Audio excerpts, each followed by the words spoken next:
Am I the a-hole for ruining my sister's wedding? I, 24 female, was with my ex-fiancé Nathan, 27, since I was 13 and he was 15. He was my first love, my first everything. We got engaged when I was 20, and about 6 months after we found out we were expecting. Unfortunately, I miscarried a couple days later, and that was the worst moment of our lives. We always dreamed about starting a family early, so this was a major blow to us individually and to our relationship. I fell into deep depression, and I admit I was wrong for only caring for the loss I felt, and not my partner's. We argued a lot. He partially blamed me, and I accused him of not knowing how it felt to lose a life you were growing inside you. We were hurting each other, and decided to separate for a while. That while turned into a year. We still kept in contact. I went to therapy and worked on healing myself, and he even came to a few sessions with me. We decided to get back together shortly after my 23rd birthday. However, the relationship wasn't the same. He was somewhat withdrawn from me, and I thought it was because he still blamed me, and I was sick, overthinking and worrying. It got to the point where I was going backwards in my process, so I decided to snoop through his phone. That's when I found out during the year we separated that he had been confiding in my sister, 27, and it turned to something intimate. He cut it off when we got back together, but the damage was done. She was pregnant. Turns out our parents and some of our friends knew about this. I kicked him out and cut off everybody he knew. Well, a couple of weeks ago, I got an invite to the wedding. Something snapped inside of me. I got drunk and I took a cab to my parents' house where they were throwing a party for them. Most of my family was there, and I basically showed up and gave a whole "screw you" speech to everybody. My sister went upstairs in tears, and my parents called me Nahal for ruining the prospect of their wedding. I said good, because nobody apologized to me. Everybody just kept saying we were separated. Things happen and people fall in love. I should be happy for them. And that the heart wants what it wants. The worst part is, my sister told me maybe my baby died for a reason so she could get her happy ending. I'm regretting getting drunk now because I'm not a confrontational person, but I was so upset. Am I the a-hole? Edit. Thanks for all the support and encouraging words so far. I know this update is coming so soon, but I'd like to tell you guys a joke. My sister called from an unknown number a couple minutes after I posted this. I've blocked everyone. She asked, well, more like demanded, that I return the ring Fiancé bought, since it would be disrespectful to keep anything from him knowing they're starting a family. She said how immature of me for basically not sucking it up and being happy for her. She even intended to make me her maid of honor. I apologized to her for ruining her party, and told her I'd mail the ring. But as for me and her, we're done. And to tell my parents the same. I'm here bawling my eyes out waiting on my therapist to finish with another patient, so I don't turn to bottle again and go off again. Now for the top comments. I started dating my ex when I was 15 and we broke up when I was 23. If he ended up dating my sister, knocking her up, and then marrying her, I would lose my crap. While barging into a party, screaming at them wasn't exactly the healthiest decision you can make. Personally, I say screw them. They clearly don't care about you, and if you got some relief from doing what you did, I say congratulations. Not a-hole. I did get some relief in the moment, but now I'm just so drained. Also, do not send that ring back. Sell it and use the money to help pay for your therapy. It's the least they can do. Holy crap, not a-hole. My sister told me maybe my baby died for a reason so she could get her happy ending. Who the hell says that to anyone, let alone their sister? You had a miscarriage, which is heartbreaking enough. And then your sister swoops in and steals your partner and has the audacity to say something like that? I'm angry for you right now. I am so sorry that you've had to go through this BS. She was there for me during the miscarriage. I cried on her lap, and she was the first person I called when the doctors informed me. That broke me so much. I don't know how much therapy is going to fix me. Not a-hole. Your own freaking sister said maybe your baby died so she could get her happy ending? Oh, hell no. I would intentionally wreck their wedding for that stuff alone. I have to be honest. I would probably show up in a wedding gown. Now for the next story. Am I the a-hole for kicking my sister when she was down? My sister is going through a divorce right now and she's devastated. for more reasons than one. When she got married, both she and her husband had kids from past relationships. He had 2 boys who were preteens at the time. She had my niece who was 4 and my nephew who was 18 months old. Back when they first got engaged, members of the family warned her she should maybe slow down. Her husband's boys were not at all happy or welcoming of the growing family, and they showed no love or like for my sister nor her kids. My sister said we were wrong, and the boys would be great older brothers and bonus sons. She was certain things would be perfect and they would be a real family in no time. 5 years later, and the world has crashed around them. She and her husband are divorcing, and while he wants to stay in her kids' lives as a dad, his boys want nothing to do with her or them. And there has been no communication with them in the 5 months since this thing started. All my sister can focus on is her feelings. How it's breaking her heart, how she misses the boys, how she doesn't know why they don't want her, etc. Nothing about her kids were devastated that the boys they called brothers, were encouraged to love and consider real brothers, never gave a crap about them, and won't even say hi if they pass each other by on the street. And I know from my nephew that it's happened more than once. It annoys me because my sister cries to all of us and never talks about the effects it's had on her kids. The other day we were all at dinner and she was crying about it again. My niece and nephew were upset too, but she only focused on herself again. So, when my sister-in-law brought them into another room to cheer them up with some Switch games, I told my sister she needed to stop thinking about herself and start thinking about the 2 kids whose worlds were turned upside down. That she had been warned by us before, and while she could be sad, she needed to look at how much worse is it for her kids who never remembered life without their big brothers, and now they have to face they were never their brothers, and that the love was one-sided for the last 5 years. She told me I was way too harsh on her, and part of me wonders if she's right. Am I the a-hole? Not the a-hole. Someone had to stick up for the kids while she's busy wallowing in self-pity. In front of them, I don't think parents should shield their kids from everything even slightly bad or deny themselves emotion if kids are watching. But really, her son is what, 6? Give the poor kid some security by maybe not sobbing all your divorce woes in front of him all the time. Not the a-hole. It sounds as if this info was exactly what was needed saying, even if sister felt it was too harsh. Sister and kids need counseling, and I hope they get it. This is the kind of situation that's above the pay grade of family members, and a professional is indicated. It's the type of situation above the pay grade of even some professionals. I hope they get the best of the best. Not the a-hole. Sometimes the truth hurts. Divorce is hard, but she also has small children to think about. She should try to get herself and the little ones into therapy to help get through this. That was suggested to her before, and she ignored it. Super frustrating. Next story is titled, Am I the a-hole for not including my brother's wife with my friend group? To cut a long story short, my brother married a woman I knew from school.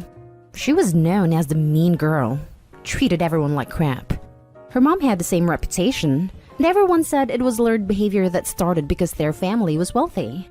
She made junior and senior year of high school a nightmare for me and most of my friends with her attitude, and not helped by teachers letting her get away with it.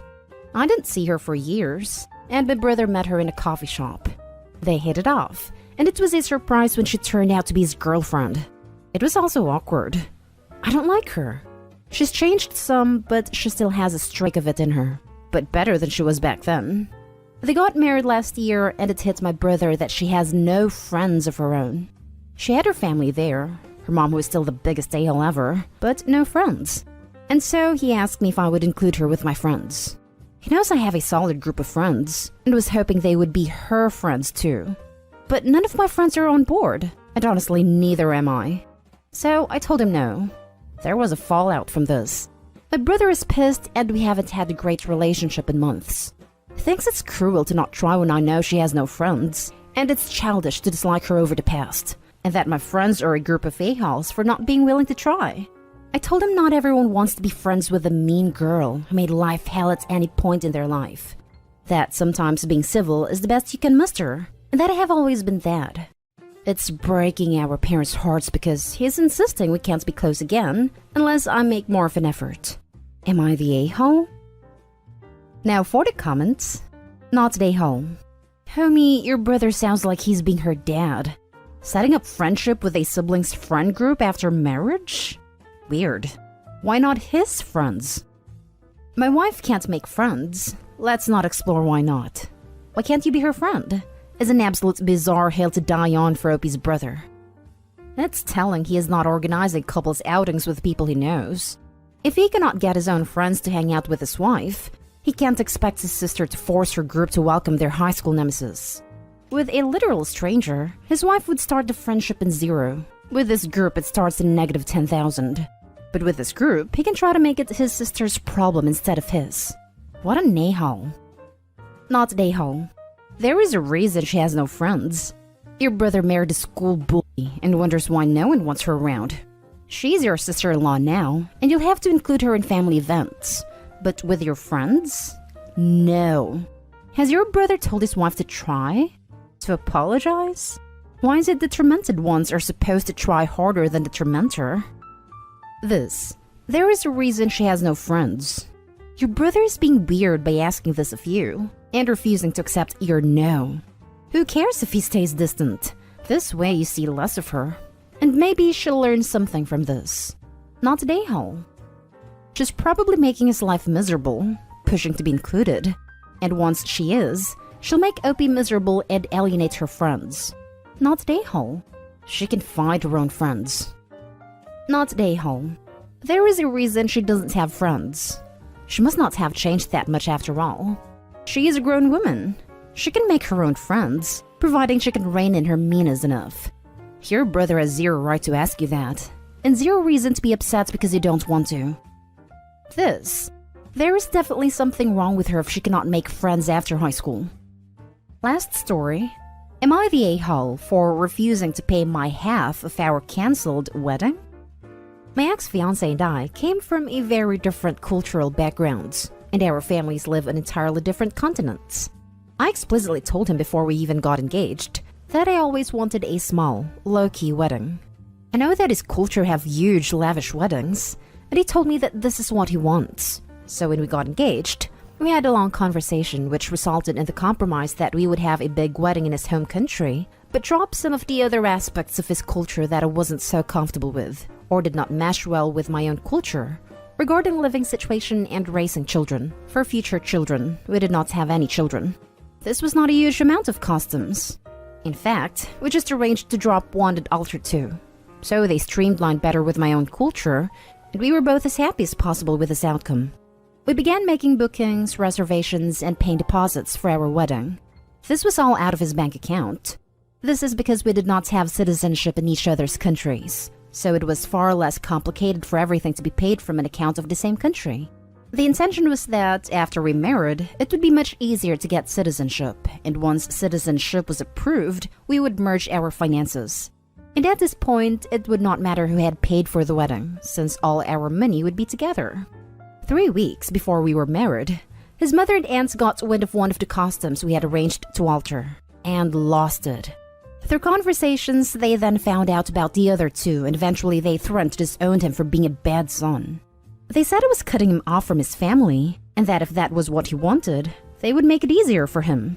He begged me to change my mind, but I was firm, saying this is what we decided together.